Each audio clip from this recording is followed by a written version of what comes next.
Isso é maravilhoso. Irmãos, vamos abrir nossas Bíblias em Lucas 4.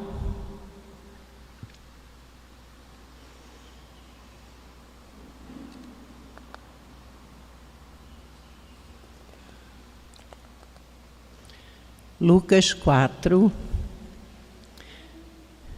versículo 16 até o versículo 19. Vamos ficar de pé para lermos a palavra do Senhor. Lucas 4, 16 a 19. Assim diz a palavra do Senhor. Indo para Nazaré, onde fora criado, entrou no sábado na sinagoga, segundo o seu costume, e levantou-se para ler. Então lhe deram o livro do profeta Isaías, e, abrindo o livro, achou o lugar onde estava escrito. Vamos ler esse versículo juntos até o 19? Versículo 18 e 19. Vamos ler juntos. O Espírito do Senhor está sobre mim, pelo que me ungiu para evangelizar os pobres. Enviou-me para proclamar libertação aos cativos e restauração da vista aos cegos, para pôr em liberdade os oprimidos e apregoar o ano aceitável do Senhor. Amém. Podem sentar. Não fechem suas Bíblias, tá? Vamos acompanhar ainda outros relatos nesse mesmo capítulo. Então, qual teria sido a maior importância do Senhor Jesus e da sua vinda? A nossa redenção, né? A sua vinda para que Ele nos trouxesse a redenção. Através de quê? Do reino. Ele sempre falava do seu reino. Mas o que é o reino? Vamos primeiro ver o que não é o reino. Ele não é a igreja, não é a minha denominação, não é a soma de todas as igrejas. O reino é muito maior do que isso. Na verdade, o reino é o governo de Deus nos nossos corações. Quem está com Cristo, onde Ele governa a nossa vida e os nossos corações, aí está o reino. O reino teve 3 fases. A primeira, o reino do poder, em que Deus governa o universo, as estrelas, os astros, a natureza, a história da humanidade. Depois, o reino da graça, que é aquele dado à igreja militante, a nós, que somos seus filhos. É o reino da graça, em que vivemos sobre a graça do Senhor. Depois virá o reino da glória, que será dado aos redimidos, a igreja triunfante que nós seremos. Porque hoje, quando justificados, nós fomos salvos da condenação do pecado. E, durante a nossa vida, estamos sendo salvos do poder do pecado sobre nós. Mas lá na frente, no reino da glória, seremos salvos totalmente da presença do pecado. Então, hoje, estamos no reino da graça. Amanhã, esse reino será o reino da glória. Mas quais são as características do reino? Onde ele fica? ele não tem um lugar, ele não tem um lugar físico, geográfico, não se pode achá-lo em tal cidade, ali, aqui, não tem um lugar. Porque o Senhor Jesus falou, o meu reino não é deste mundo. Não é político, porque ele não tem partido, ele não tem ideologia, nada interfere nesse reino. Mas como chegamos? Existe uma porta. A porta de entrada é o novo nascimento, como ele mesmo falou a Nicodemos. Ninguém pode ver o reino de Deus se não nascer da água e do Espírito. Então, quais seriam as qualidades desse reino? O que ele tem de bom? Ele tem justiça, paz, alegria no Espírito Santo, porque ele está dentro de nós e essas características estão conosco. Nós sentimos a justiça, a paz e temos alegria no Espírito, apesar das tribulações e adversidades. Nós somos súditos, mas quem pode ser súdito desse reino? O humilde de coração, aquele que chora pelo seu pecado, aquele que é manso, que tem fome e sede de justiça, que não se conforma com a iniquidade, o que é misericordioso, o que tem um coração puro, pacificador, e até os perseguidos por causa da justiça. Essas marcas estão em completa oposição ao mundo. Por quê? O mundo aplaude quem? Os soberbos, os altivos, os poderosos. O mundo aplaude aqueles que enriquecem roubando dos mais pobres, os que provocam contendas, guerras. Mas o reino de Deus tem gente muito diferente. Esse é um reino de ponta cabeça, invertido, uma pirâmide ao contrário, que valoriza tudo aquilo que o mundo rejeita e aplaude o que o mundo não gosta. Aquilo que é ruim para o mundo é bom para nós.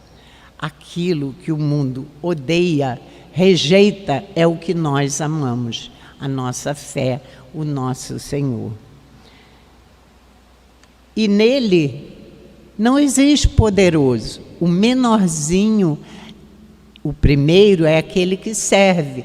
O que serve a todos. E Jesus nos mostra isso, nos dá essa lição quando lava os pés dos seus discípulos. O primeiro é servo de todos. Mas esse reino traz umas mudanças, umas transformações naquele que o recebe, que entra nele. O cântico de Maria, que está em Lucas 1, 51, eu vou ler para vocês.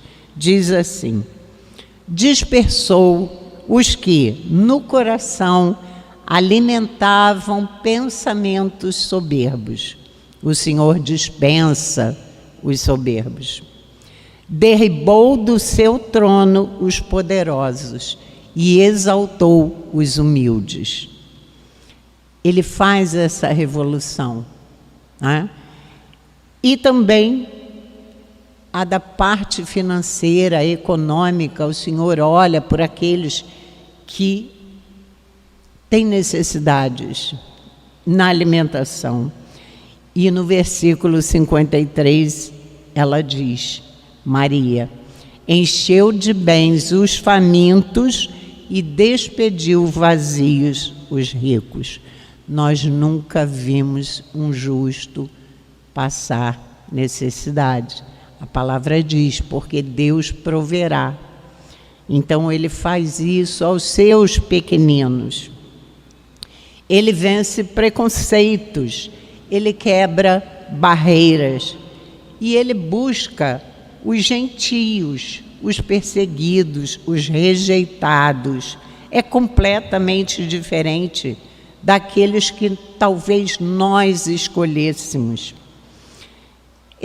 Vejam, ele enaltece o samaritano que vai lá e cuida daquele que foi assaltado. O samaritano era odiado pelos judeus.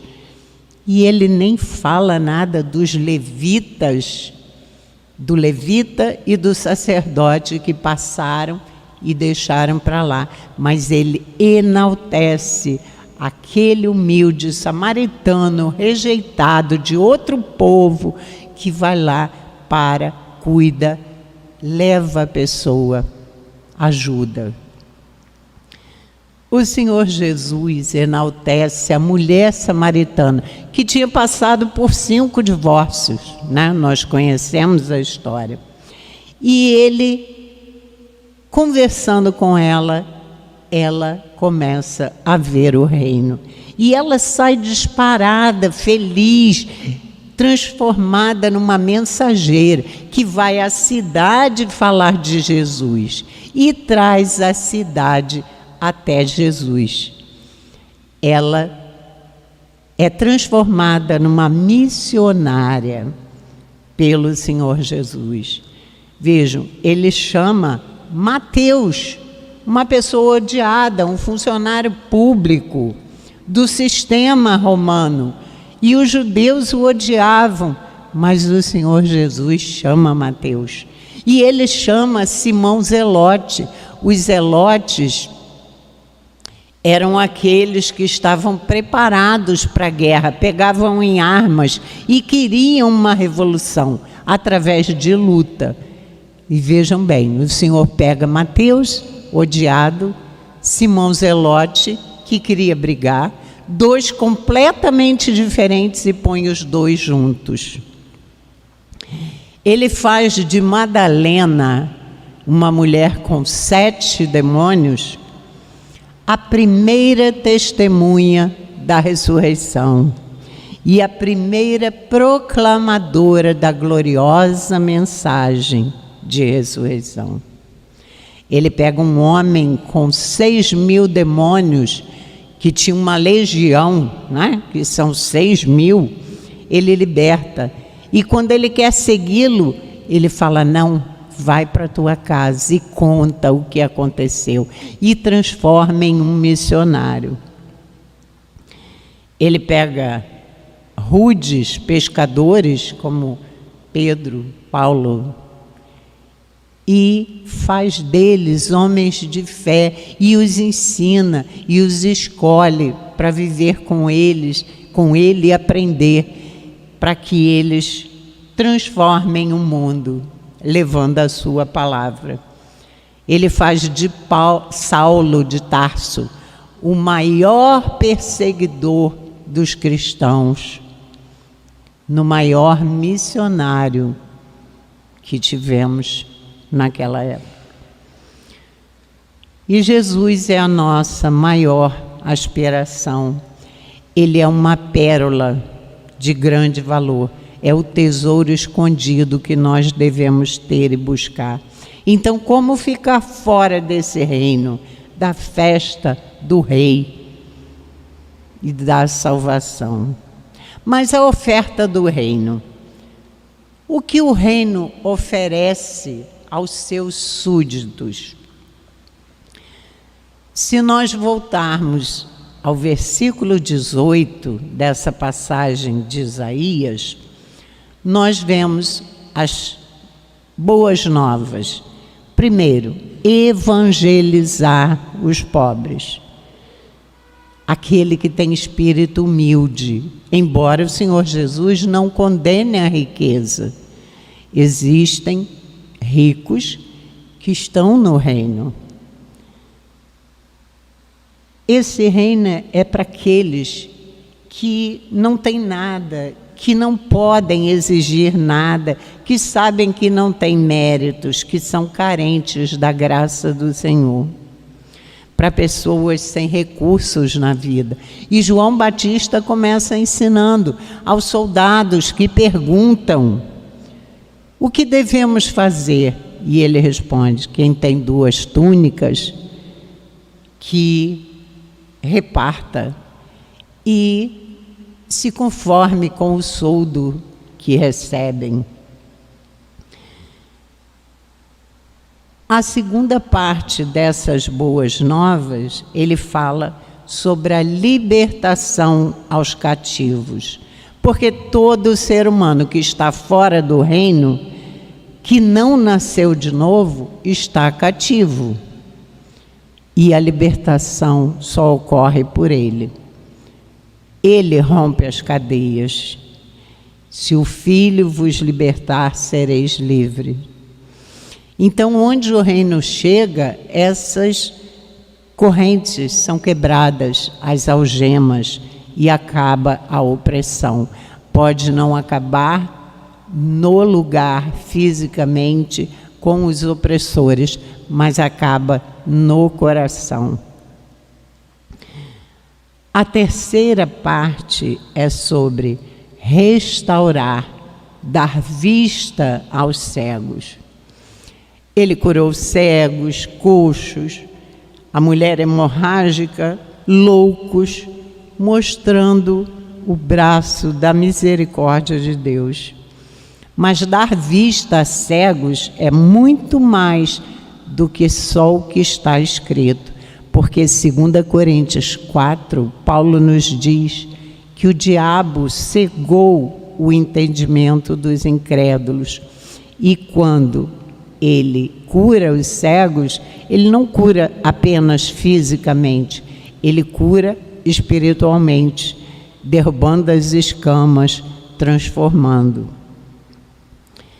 O mundo que está aí é um reino de trevas, mas só o Evangelho, só Jesus traz a luz, porque as ovelhas ouvem a sua voz e o seguem. E quando isso acontece, o Espírito Santo vem, tira o tampão, quebra as correntes. E a quarta boa nova é liberdade aos oprimidos. Ele tira as pessoas daquela prisão espiritual, de uma masmorra em que a pessoa fica presa ao álcool, a drogas, a pedofilia, a jogatina e muitas outras coisas. O homem, ele está cativo, o homem lá fora está cativo por 3 coisas: pelo próprio mundo, pela sua própria carne e pelo diabo. Mas quando o reino de Deus chega, aí há libertação. Mas como é que esse reino chega? Ele não é imposto pela força, ele vem suavemente. O Senhor nos chama com laços de amor, porque os reinos de hoje querem comandar por guerras, pela espada, como foi naquela época. Mas o reino do Senhor não. Ele vem mansamente, com mensagens de amor, com o Espírito Santo lentamente se aproximando e nos mudando, nos justificando e nos dando fome de Deus e do Senhor Jesus. E você não vê quando ele é implantado, você não sabe quem está no reino, quem recebeu. Você não vê quando ele é implantado, você vê os frutos daqueles que foram transformados pelo reino. Então, Jesus é o rei e o reino está nele. E os herdeiros do reino.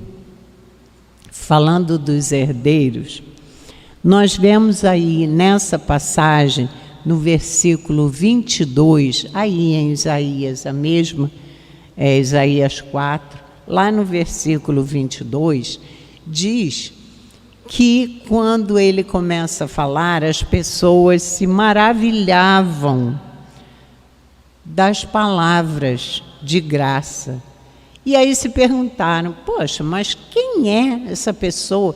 Ele não é o filho de José? Ele não é filho daquele carpinteiro?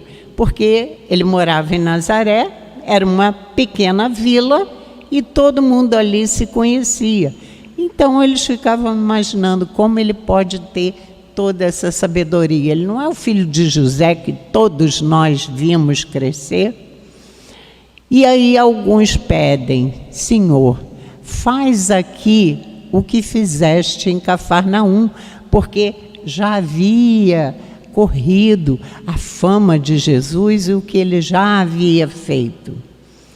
Mas ele responde que nenhum profeta é bem recebido na sua terra. Ali não havia fé, porque eles não acreditavam que ele pudesse ser Messias.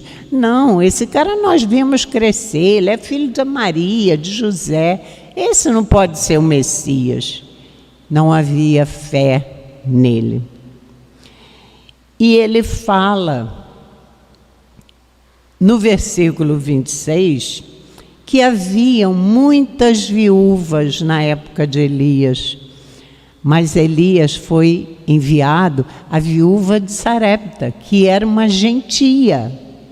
E depois, no versículo 27, ele diz que havia muitos leprosos, mas que Eliseu chamou Naamã e deu-lhe as instruções para ser curado da lepra. E Naamã era gentio também. O que ele queria dizer com isso? Que o reino era para todos, que não havia não havia barreira para o reino, que era para todos os povos, todas as raças. Mas aí as pessoas se revoltaram, né? No versículo 28 diz que eles ficaram irados, expulsaram Jesus da cidade, queriam matá-lo, mas a palavra diz que ele se retirou. Então nós podemos ver, para terminar, a vitória absoluta do reino.